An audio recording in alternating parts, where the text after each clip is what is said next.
सम्मानित मंच पूज्य संत चरणों को प्रणाम करते हुए केशवगिरी जी महाराज जी पहुंचे हैं, आपका भी स्वागत है। अपने बीच में के लिए बात करने वाले दर्शन भारती जी, आप कांग्रेस के समय राज्य मंत्री रहे और आज हिंदुत्व के लिए आप भागदौड़ करते हैं, आप भी पहुंचे, आपका भी स्वागत है। आज हम सब लोग एक अवैध भवन खड़ा किया गया है जिसकी कोई रजिस्ट्री नहीं है, जिसके कोई कागज नहीं है, जिसके कोई दस्तावेज नहीं है। 2005 में जब दाखिल खारिज हुआ तो वो प्लाट था और दाखिल खारिज से बड़ा कोई सबूत नहीं होता है और उसे हम मानते हैं कि वो प्लाट है और जो भवन बना है वो अवैध है और शासन प्रशासन को उसे तोड़ना होगा, उसे नष्ट नाबूद करना होगा। उत्तराखंड की भूमि पर किसी भी कलंक को हम बर्दाश्त नहीं करेंगे, किसी भी कीमत पर, किसी भी बलिदान तक, किसी भी संघर्ष तक और किसी भी कानूनी लड़ाई के लिए हम तैयार हैं। पर किसी की भी अवैध गतिविधि को, अवैध धार्मिक गतिविधि को हम किसी भी रूप में बर्दाश्त नहीं करेंगे। एक युद्ध शुरू हुआ भारत में, मोहम्मद बिन कासिम सैकड़ों साल पहले तलवार लेकर भारत के अंदर घुसा था और उसने कहा था कि मेरी पूजा पद्धति को मानो, मेरे धर्म को मानो, नहीं तो गर्दन काट दूंगा। और उसी के आधार पर पूरे भारत के अंदर उन्होंने अपना धर्म फैलाया। उन्होंने जो कत्लेआम भारत के अंदर किया, आज भी हमारी रूहें कांपती हैं, हमारी पीढ़ियों ने पलित रखा। आप कल्पना नहीं कर सकते। अभी जब मैं आ रहा था एक व्यक्ति ने कहा मुझे कि साहब उत्तराखंड की लड़ाई भी लड़नी चाहिए, वो मुद्दे भी जो स्थानीय मुद्दे हैं वो भी उठाने। क्या आपके यहाँ जो बीमारी लगी है, जो कैंसर उत्तरकाशी को लगा है, वो ज्यादा खतरनाक है। जीवन जीने के लिए 4 चीजें चाहिए, अच्छा स्वास्थ्य चाहिए, अच्छी शिक्षा चाहिए, अच्छा रोजगार चाहिए।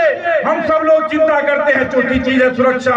हम चिंता करते हैं कि मेरा बच्चा दुनिया की सबसे अच्छी शिक्षा ले, सबसे अच्छा स्वास्थ्य हो, बीमार हो तो दुनिया के अच्छे से अच्छे हॉस्पिटल में अपनी औकात से बढ़ के हम इलाज कर। इस मकान का भोग कर पाएगा कि नहीं कर पाएगा?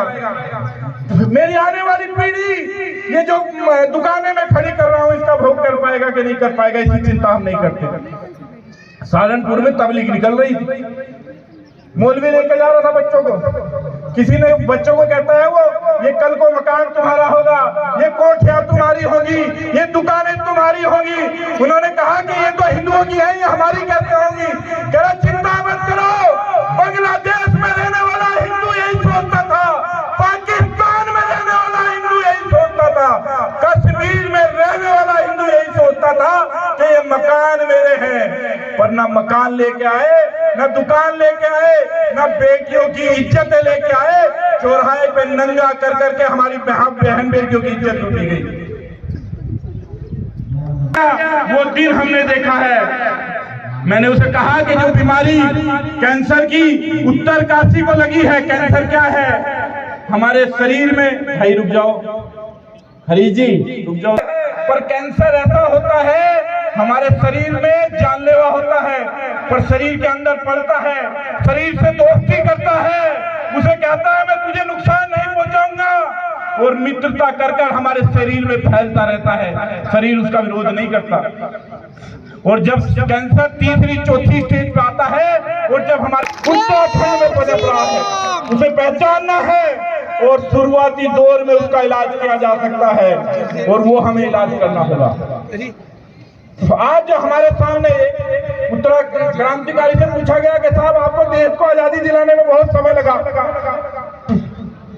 उन्होंने कहा आजादी दिलाने में समय नहीं लगा, हमें बताने में समय लगा कि देश गुलाम है, लोगों को गुलामी की आदत हो चुकी थी। आज भी हमारी मानसिकता यही है कि हम उस गुलामी की विचारधारा से बाहर नहीं भूल गए हैं। आज उत्तराखंड के अंदर हमने सूचना के आधार पर मांगा कि साहब उत्तराखंड में कितनी लड़कियां भागी मुसलमान के साथ, तो 2000 लड़कियां ऑन रिकॉर्ड भागी। 80% लोग रिपोर्ट वोट करने नहीं जाते अपनी इज्जत के लिए। आज हमें कल्पना करनी होगी कि आज हम अपनी बहन बेटियों की रक्षा करने के काबिल नहीं रहे। आज हम बहाने ढूंढते हैं कि लड़की तेज थी, फोन पे बात करती थी, माँ बाप चिंता नहीं करते थे। हम किसके भरोसे बैठे हैं भाई? कौन हमें बचाने आएगा? हम सब लोगों को पुरुषार्थ की शक्ति के साथ, हिंदुत्व की शक्ति के साथ खड़ा होना पड़ेगा। हमें एकता के साथ खड़ा होना पड़ेगा। लोग हमें सिखाने आते हैं, पुलिस हमें सिखाने आती है, अधिकारी हमें सिखाने आते हैं संविधान और कानून, और ये संविधान और कानून और ये गुंडागर्दी हिंदू समाज तक ही सीमित है। जब ये भीड़ गोल टोपियों वालों की होती है, कोई संविधान नहीं मानता, कोई पुलिस की इज्जत नहीं करता। आज कार्यकर्ताओं के ऊपर मुकदमे होते हैं, आज हिंदू समाज का शोषण होता है। क्यों होता है? प्रशासन के द्वारा।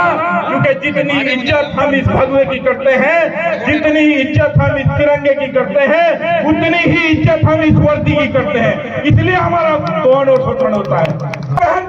इस संविधान को हम जूतियों के नीचे रखता है, जो हिंदुत्व को जूतियों के नीचे रखता है, जो भारत की मिट्टी को गाली देता है, जो भारत को गाली देता है, जो भारत माता को अपमानित करने का काम करता है, वो जिस दिन सत्ता में आएगा, वो जिस दिन बहुसंख्यक होगा, तो ये वर्दी का सम्मान बचाना मुश्किल हो जाएगा। ये चिंता भी प्रशासन को कर लेनी चाहिए। जो पक्षपात करते हैं, जो इस अवैध बिल्डिंग को बचाने का प्रयास कर रहे थे, जिन्होंने योजनाबद्ध तरीके से 24 तारीख को माहौल खराब करने का प्रयास किया, वो किसी भीड़ ने माहौल नहीं किया था, कुछ अधिकारियों की शरारत थी। उन अधिकारियों को, मुख्यमंत्री जी को हम बधाई देते हैं, उन्होंने कार्रवाई भी की उन लोगों के ऊपर। पर हम चेताना चाहते हैं जो कुर्सी पे बैठे हुए अधिकारी हैं कि ये बिल्डिंग अवैध है, ये गतिविधि धार्मिक अवैध है, इसमें कोई दो राय नहीं है। वो कोर्ट में गए, दस्तावेज नहीं दिए कोर्ट में मस्जिद के या धार्मिक स्थल के या मकान के, या रजिस्ट्री दी हो, यह अवैध है, इसमें कोई दो राय नहीं है। मैं यहाँ जब प्रेस कॉन्फ्रेंस करके गया तो मैंने उस प्रेस कॉन्फ्रेंस की वीडियो डाली। एक उत्तरकाशी के कांग्रेस के नेता ने मुझे कमेंट किया, पर्सनल पे मैसेज किया कि जो आप बयान दे के आए हैं उसका सबूत है क्या आपके पास? ये कांग्रेस के लोग जो ये दलाली करते हैं इन जिहादियों की, ये भी नहीं बचेंगे, इनके घर भी नहीं बचेंगे। ये संगठन के लोग, ये बजरंग दल के लोग ही बचाएंगे। ये लोग उनसे कागज मांगने नहीं जाते हैं, ये हमसे कागज मांगते हैं। मैंने कहा था, एक कांग्रेस के नेता ने कहा कि साहब बजरंग दल पे प्रतिबंध लगना चाहिए। तब मीडिया ने मुझसे पूछा था कि जी बजरंग दल पे प्रतिबंध लगना चाहिए।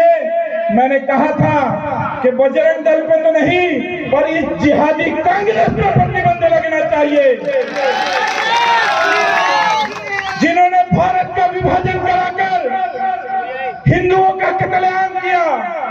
आप कल्पना नहीं कर सकते, अजय जी ने बताया कि कैसे हिंदुओं की ट्रेनें, कटी हुई ट्रेनें भारत के अंदर आती थी। आप कल्पना नहीं कर सकते कितनी माँ बहन बेटियों का बलात्कार किया गया। आप कल्पना नहीं कर सकते कि खून का और मांस का कीचड़ हो गया था, उनके स्तनों को काट काट कर ढेर लगाए गए थे। आप कल्पना नहीं कर सकते, उसकी जिम्मेदार कांग्रेस थी। उस कांग्रेस पर प्रतिबंध लगना चाहिए, उस कांग्रेस पर प्रतिबंध लगना चाहिए जिसने इमरजेंसी लगाकर भारत को गुलाम करने का प्रयास किया। उस कांग्रेस पर प्रतिबंध लगना चाहिए जिन्होंने सिखों का नरसंहार किया।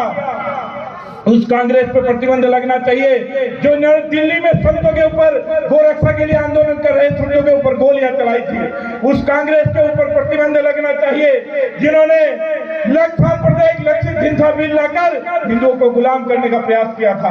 आप समय नहीं है, आप सब लोग जाकर सर्च करना कि थी तो अंतिम बिल संसद में आने वाला था। अगर वो बिल आ जाता तो हिंदुओं को ये सभा करने की इजाजत नहीं थी, हिंदू गुलाम हो जाता। ऐसा कानून, ऐसा बिल हमारे सामने लेके आ रहे थे। उस कांग्रेस पर प्रतिबंध लगना चाहिए जो लव जिहाद का समर्थन करती है। उस कांग्रेस पर प्रतिबंध लगना चाहिए जिन्होंने कश्मीरी पंडितों को कश्मीर में नरसंहार कराया। और उस कांग्रेस पर प्रतिबंध लगना चाहिए जिन्होंने सोनिया गांधी के नेतृत्व में पूरे देश में धर्मांतरण का काम किया। मैंने उस कांग्रेसी को जवाब दिया था मैसेज में कि मैं तुम्हें अभी जवाब नहीं देता हूं, उत्तरकाशी जिस दिन आऊंगा उस दिन जवाब दूंगा। आज हम सब लोगों के सामने एक चुनौती खड़ी हुई है जितना भी दुनिया के अंदर संकट आया है, ये वो राक्षसों के रूप में आया हो, वो आतंकवादियों के रूप में आया हो, वो जिहाद के रूप में आया हो, हम सब लोगों ने उसका संहार किया है। स्थितियां बड़ी विपरीत है। भगवान कृष्ण ने राक्षसों को मारा, भगवान राम ने मारा, शिवाजी महाराणा प्रताप ने मारा, पर ये कलयुग है। इस कलयुग के अंदर केवल और केवल संगठन के आधार पर इन राक्षसों का संहार हो सकता है, एकता के आधार पर संहार हो सकता है। और एक ही विकल्प है, ये संगठन है, ये बजरंग दल है, ये विश्व हिंदू परिषद है, जो इन जिहादी ताकतों को उन्हीं की भाषा में जवाब देता है। हम सब लोग कल्पना नहीं करते, हरिद्वार के अंदर एक खेत है, एक गांव था, उसमें पूरा का पूरा मुस्लिम बहुल्य गांव, उस